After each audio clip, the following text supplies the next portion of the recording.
Sometimes starting to feed your infants food and first foods, it can be really overwhelming, it can be a really stressful time, but I strongly encourage parents to just relax as much as you can. We should introduce solids to our infants at around 6 months. The key word is around, so there's no right or wrong, defining that it should be 6 months, but it's more so when your infant's showing signs of readiness. So some signs that your infant might be ready for food is that they can sit up by themselves and they have good head and neck control, that they have an increased appetite and they're not full on breast milk or formula alone, and that they're really showing an interest in food. So watching their parents eating. I know we've all been there when you've watched an infant watching you eat.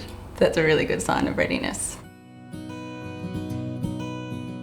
It's really important that we start with iron-rich foods in the first foods and be pureed foods, because that's a texture that's appropriate at that age. At around 6 months is when the baby's iron stores that they're born with start to deplete. So it's really crucial that iron's included in baby's first foods. Iron-rich foods could be, for example, iron-fortified rice cereal or some pureed meat, chicken or fish, mixed in with some pureed veggies, for example.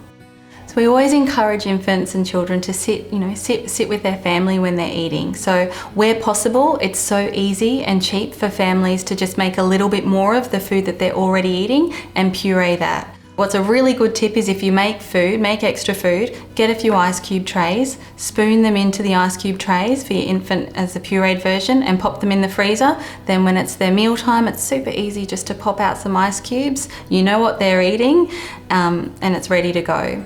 Food is so much more than nutrition, but it's also a really important learning and it's a really important bonding time for the child. So food is a fantastic learning tool. For a child or infant to be holding a spoon is really using some really important fine motor skills. It's also really important in terms of getting them to use their mouth and their tongue and using their jaw muscles, so it helps with speech development as well.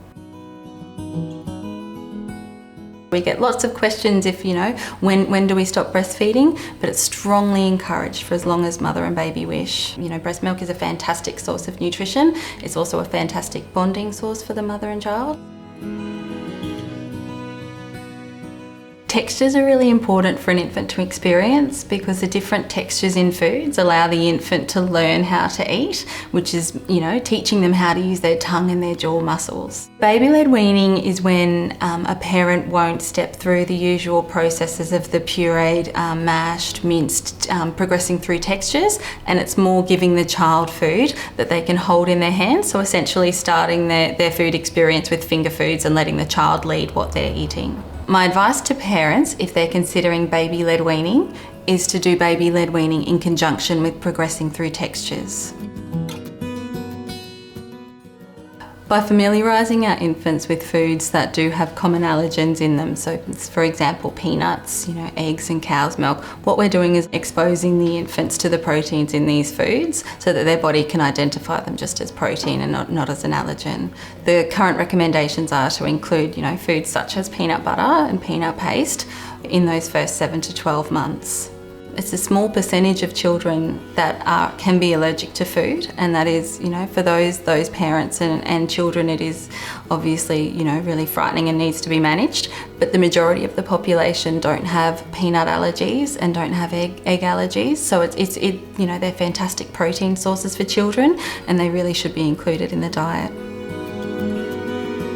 I always say just, one day at a time, one meal at a time. If you have a meal time that wasn't successful or you've made them something that they haven't eaten, then that's okay. It's not a reflection on you as a parent. It's just what happened at that meal time, and move on to the next meal time.